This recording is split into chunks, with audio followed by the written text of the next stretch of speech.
People tend to imagine that I begin every morning with something extraordinary. They picture sunrise yoga or some old ritual learned from a woman in a remote village, the sort of thing people love to put into hardcover books with gold lettering and titles about transformation. The truth is much less glamorous and much more real. Every morning I wake up and make a decision not to fade.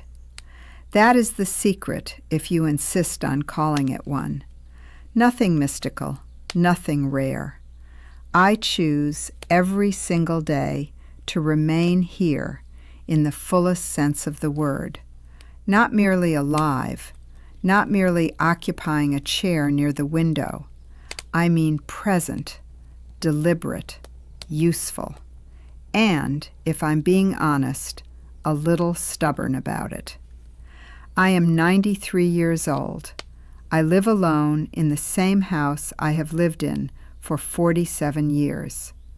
I make my own food. I clean my own plates. I carry out my own rubbish, though my neighbor Gerald, a kind man of 42, who worries about me more than is necessary, tries every Tuesday, without fail, to do it for me. And every Tuesday, without fail, I tell him I am perfectly capable. He laughs, I laugh.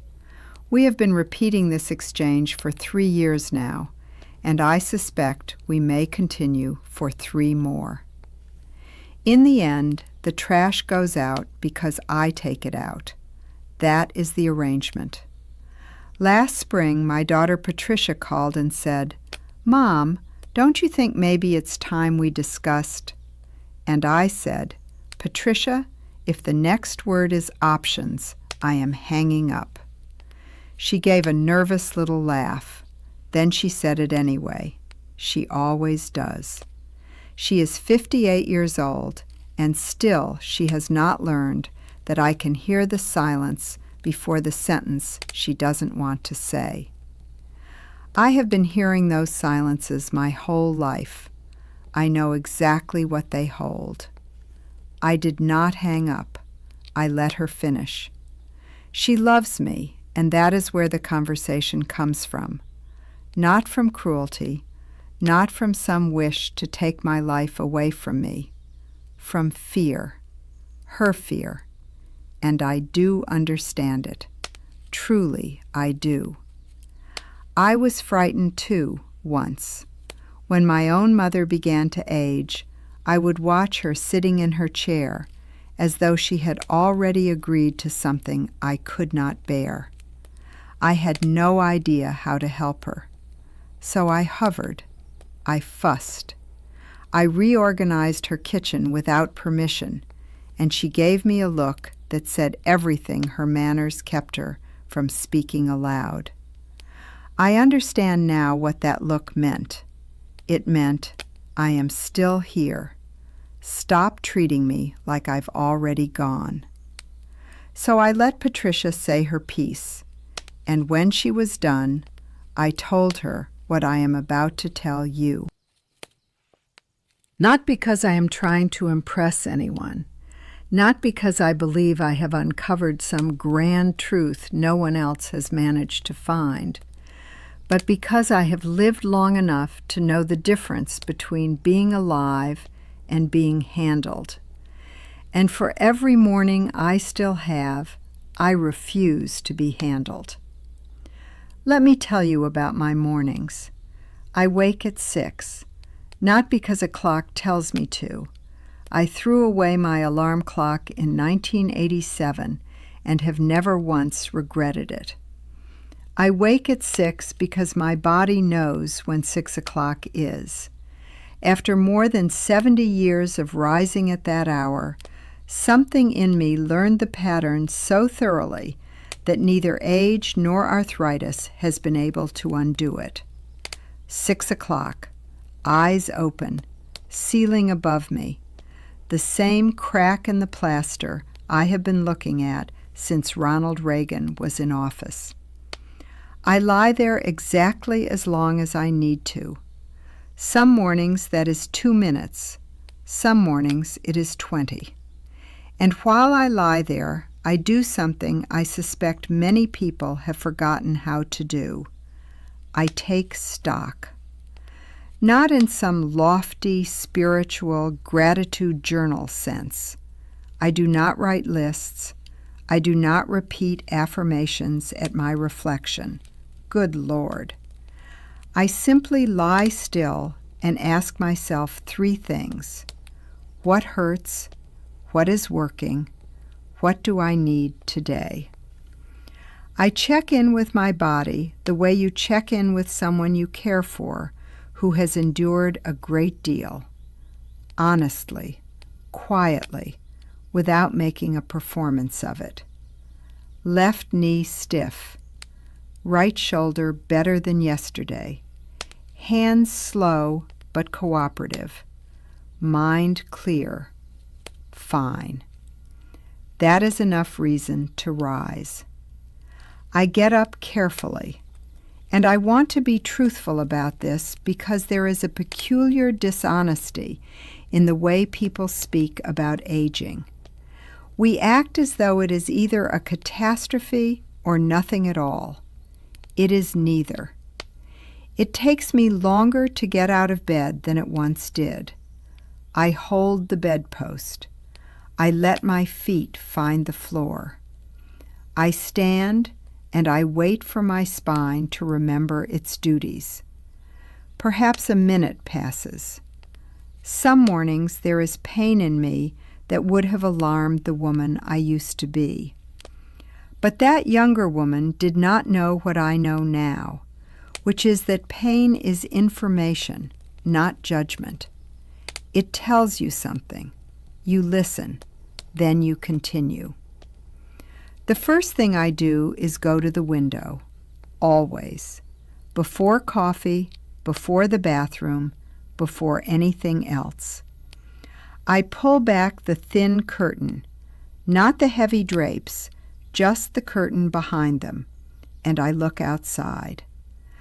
I have done this every morning for so many years that I no longer know when it stopped being a habit and became something closer to a ritual. I look at the oak tree in the yard. I look at the street. I look at whatever weather arrived during the night. I look at the light, which is never quite the same 2 mornings in a row. That still surprises me, still catches me slightly unprepared, the way a proper surprise ought to.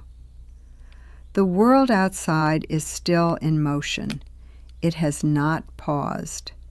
And for one small, private moment, I stand there at 6 a.m. in my nightgown, looking out, and remember that I am part of it.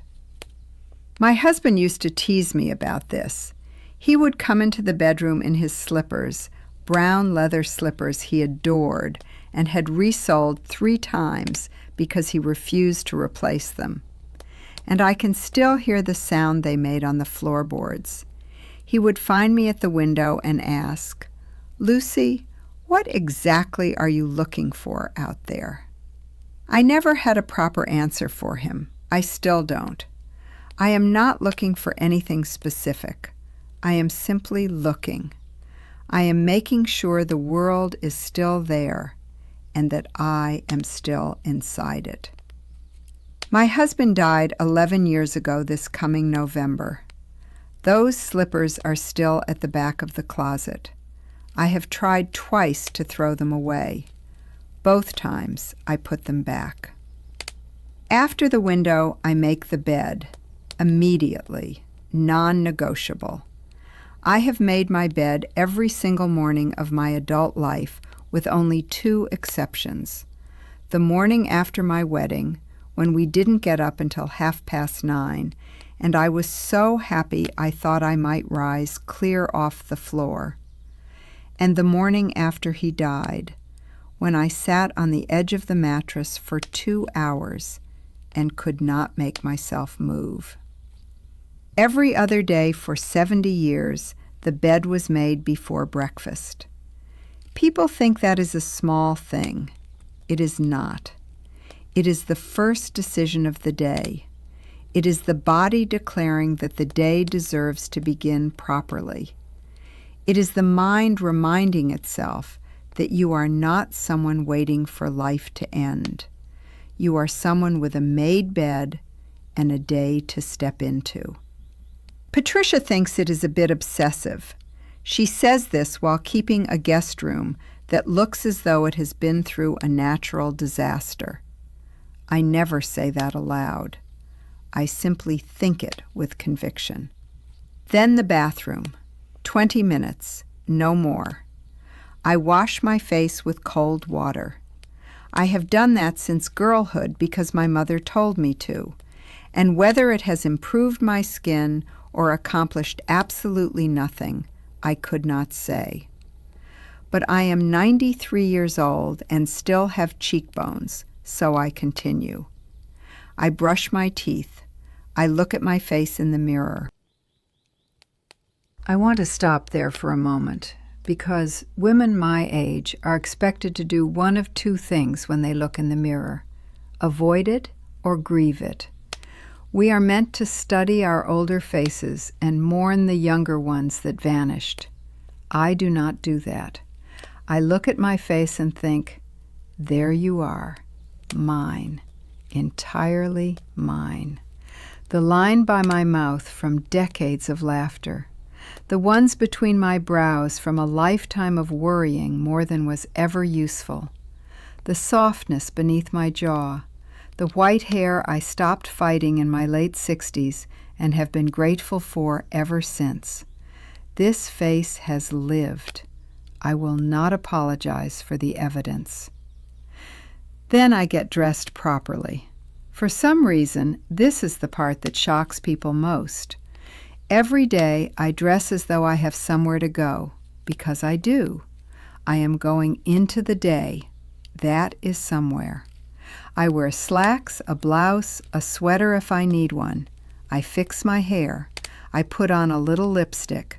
I have done that since I was 16.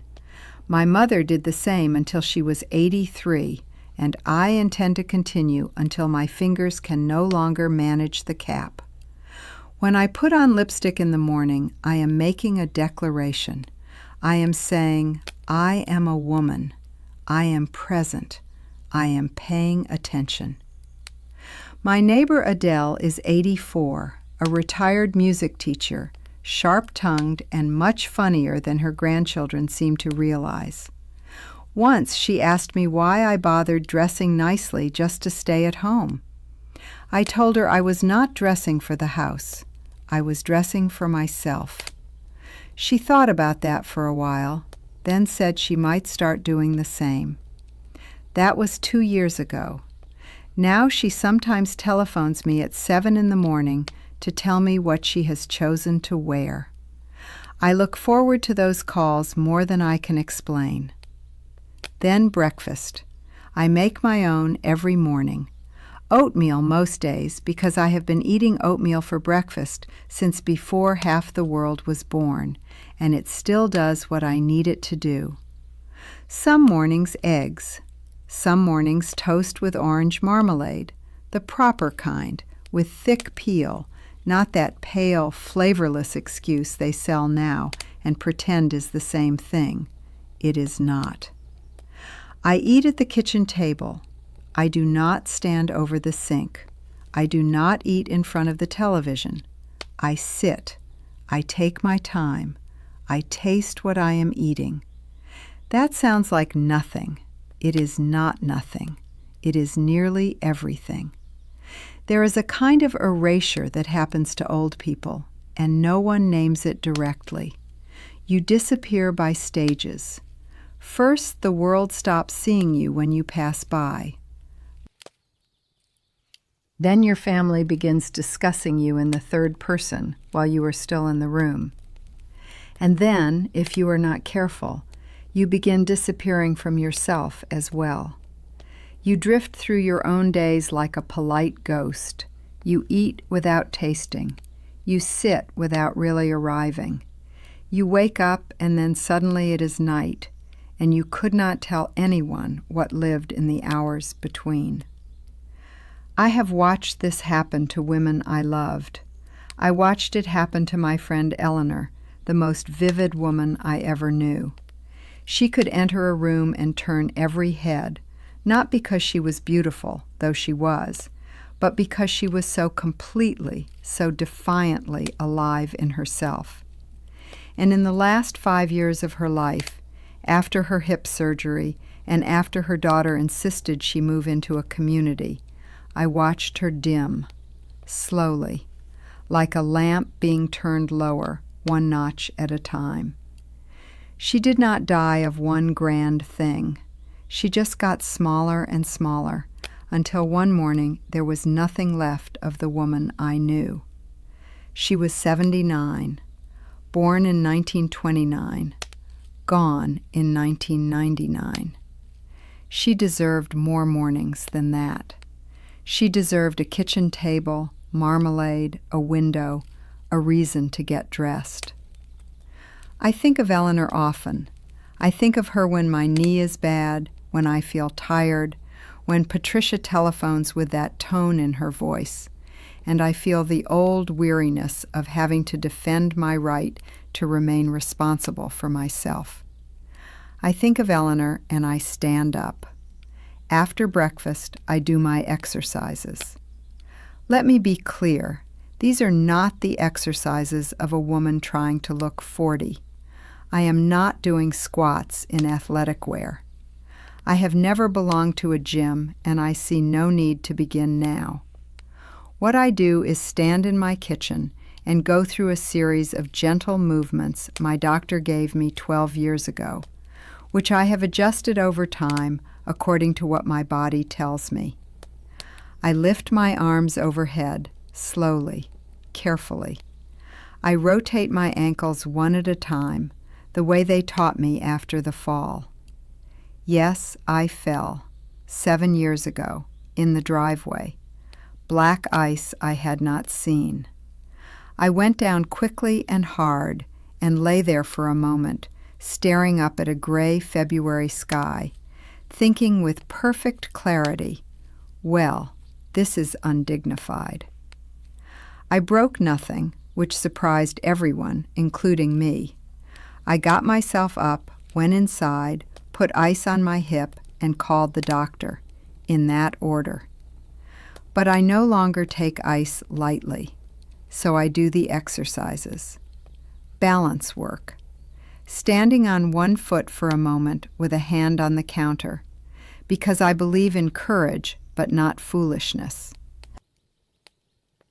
Heel to toe across the kitchen. Stretches for the shoulders, the lower back. The whole thing takes perhaps 15 minutes. It is not impressive. No one would make an interesting video of it. But it is why I can still walk to the end of my street and back. It is why I can still go up my own stairs. It is why, when Gerald offers to wheel out the trash, I can look him in the eye and truthfully tell him I do not need him to do it. My doctor, Miriam Chen, a woman in her mid-50s who peers at me over her glasses with an expression both skeptical and fond, said to me at my last appointment, "Lucy, you are the most stubbornly healthy 93-year-old I've ever treated." I told her I was not stubborn. I was intentional. She said, "I'm not convinced those are different things." I said, "They absolutely are." And I believe she knew I was right. Then I go outside. People worry about this. What if you fall? What if it's too cold? What if you get turned around? What if, what if, what if? And I understand the love beneath the worry. I do. I have stood on the other side of that fear myself, watching someone I loved grow older and feeling the helpless terror of not being able to protect them. I understand it completely, and I reject it anyway. Every morning, weather permitting, I go outside. Rain or shine, within reason. I am not walking through a thunderstorm. I am 93, not reckless. But if it is possible, I put on my coat, tie my shoes, still with the same double knot my mother taught me, and walk to the end of Primrose Avenue and back, about half a mile in all. Sometimes I stop and speak to people. Sometimes I walk in silence. Sometimes I listen to the neighborhood, a dog barking somewhere, a car door shutting, children at the school 2 blocks over, the ordinary sounds of life continuing, the sound of a world that has not halted because I grew old. I have walked that same route so long that the neighborhood has transformed around me several times. The young couple on the porch became the middle-aged couple arguing over the driveway. Then the older couple sitting in silence together. Then only her. Then no one. Then another young couple. Families cycle through. Trees grow tall, are cut down, and replaced. I have watched 3 generations of children learn to ride bicycles on this street. At this point, I suspect I am something of a landmark myself. The old woman with lipstick who walks every morning. There are worse reputations to have. There is a young woman down the street, Sophia, 26 or 27 perhaps, who moved in about 1.5 years ago with a baby, and from what I have pieced together through observation and one frank conversation over the fence, no husband in sight. She works from home. I hear typing when her window is open. She always looks tired, but not in the ordinary way. Young mothers have their own category of tired. At first, we only said good morning on my walks. She would look up from the stroller, slightly startled, the way people often are now when someone speaks to them without warning, and say it back. After a few weeks, we spoke longer, first about the baby. Rosie, 8 months old when I met her, with enormous dark eyes and a laugh that could stop traffic. Then about other things. She told me she had moved away from her family for a job that later fell apart. Now she freelanced and tried to make things work. Some months were manageable, some were not. She did not want to call her mother and admit she was struggling, because her mother had disapproved of the move from the start, and she could not bear to hear, "I told you so," even though she knew her mother would probably never say it. I said simply, "Your mother would rather know than not know." She looked at me for a long moment and asked, "Did you have a good relationship with your mother?" I laughed, because the real answers are always more complicated than that. I said, "Eventually, we had an honest one. It took us time to get there, but honesty is better than comfort in the end." That same week, she called her mother. She told me about it on a Thursday morning. Her mother cried. Sophia cried too. She said it was the most exhausting and relieving phone call she had ever had. And I thought of my own mother then, her small, quick hands, her quiet voice, quieter than her actual thoughts, the way she would squeeze my shoulder when words failed her. I thought, yes, exactly that. Now Sophia sometimes knocks on my door in the evenings with a plate of whatever she has made. She is a very good cook, though she does not know it yet because she is still in that stage of life where people compare themselves to some imaginary standard instead of simply tasting what is on the spoon. Last week she brought me a lamb stew I have not stopped thinking about. In return, I have shown her how to make a proper pie crust. The secret is cold butter, real butter, and not overworking the dough. And how to settle a baby when nothing else works, which is knowledge I still possess with great confidence. Rosie is a year old now and one of the most sociable little creatures I have encountered in years. Every time she sees me, she lunges for my earrings. I wear clip-ons when I know I'll see her because she is quick, determined, and I respect those qualities in a person. I tell you about Sophia because she is part of my mornings, and my mornings are the whole point. On the days I do not walk, too icy, too raw, too unpleasant, I still do something. I read. I telephone someone. I make my mind reach for something and make contact with the world. I have never owned a jigsaw puzzle, which seems nearly mandatory for women my age, but I have always preferred books. I read every day. At the moment I am making my way through a history of the Ottoman Empire that my grandson Marcus gave me for Christmas. He chose it because, as he said, "Grandma, you like complicated things." He is 23, studying history at university, and sometimes he looks at me with an expression that is half amazement and half the particular confusion young people feel when an old person continues to surprise them. I rather like that expression. I make an effort to deserve it. What I do not do in the morning is also important. I do not turn on the television before noon. I do not sit staring at my phone waiting for it to produce activity. I do not begin my day by absorbing other people's noise through a screen. I know that sounds severe, and I want to be fair. I am not condemning anyone who does these things. Loneliness drives people toward any available warmth, and a screen can feel warm enough when the alternative is silence. I understand that perfectly. But for me, for the life I am trying to preserve, morning is too valuable to be handed over so cheaply. The morning is when I belong most completely to myself. After 93 years of belonging in varying degrees to husbands, children, parents, work, duty, expectation, and all the 1,000 obligations life asks of a woman, the morning is mine. I guard it fiercely. I want to speak plainly about something because it matters, and because I spent too much of my life speaking less plainly than I should have.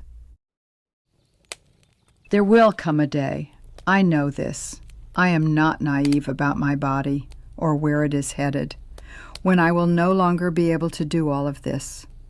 There will come a day when the walk becomes shorter, when the cooking becomes harder, when things I now do for myself will need doing by someone else. I know that.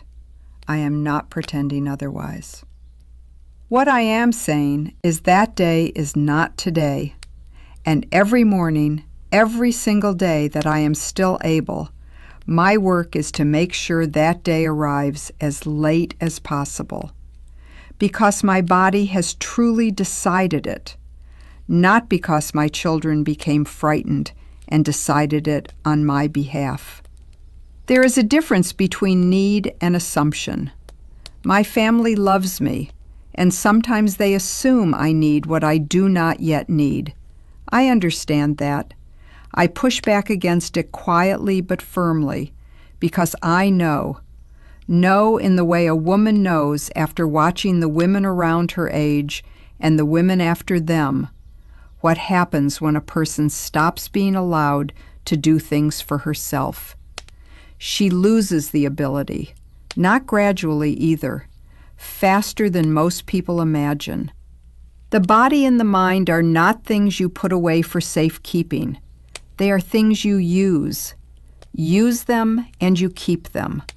Let someone else do everything for you, and little by little you surrender them. It is simple and merciless. My friend Dorothy, I have known her since 1964, and she makes the best coffee cake on earth, is 87 and still dancing. Yes, actual dancing. She goes to a class every Thursday afternoon. Dorothy says the secret to aging is never to stop wanting things. Not necessarily large things, just things. A book you have not yet read, a dish you have not tried making, a question you have not answered, a conversation you have not yet had. She says the moment you stop wanting things is the moment you begin to shrink. And Dorothy has decided she will never shrink. She is 4 feet 11 inches, and I believe her absolutely. I still want things. I want to finish the Ottoman Empire book. I want to recreate Sophia's lamb stew and improve it slightly, perhaps with a little more rosemary, because in my opinion, most things benefit from a little more rosemary. I want to see Rosie take her first real steps, which I am told will happen any day now. I want to hear what Marcus is learning and be startled by one of his thoughts, because he nearly always manages to startle me. I want to stand at my window on some utterly unremarkable Wednesday morning and watch the light move through the oak tree and feel not happiness exactly, but something steadier and deeper than happiness, something like rightness, the feeling of being exactly where one ought to be. That is what I do every morning, so that I do not become dependent on anyone before I truly must. Not dawn yoga, not hidden mountain wisdom. I rise. I go to the window. I make the bed. I dress as though the day deserves me properly turned out. I eat breakfast slowly and taste it.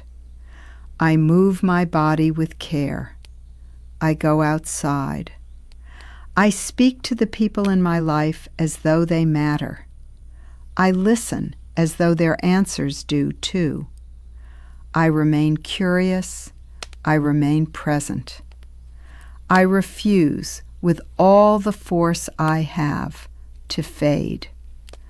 I am 93 years old. I have lived long enough to know what a privilege that is and what a responsibility. Long enough to have buried a husband, 2 friends, a sister, my parents, and more people than I can count on both hands. People who did not get the years I was given. I think of them often. I think of them especially in the morning, in those first quiet moments at the window when the light is just arriving and the day is still becoming itself.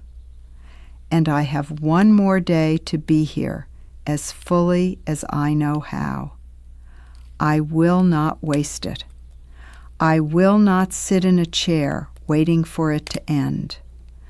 I will tie my shoes in a double knot, put on my lipstick, walk to the end of Primrose Avenue and back, wave to Gerald, say good morning to Sophia, come home, make my coffee, sit at my kitchen table, and be, for as long as I am able, exactly and entirely myself. That is all I have, and it is everything I have. And if you ask me, it is quite enough.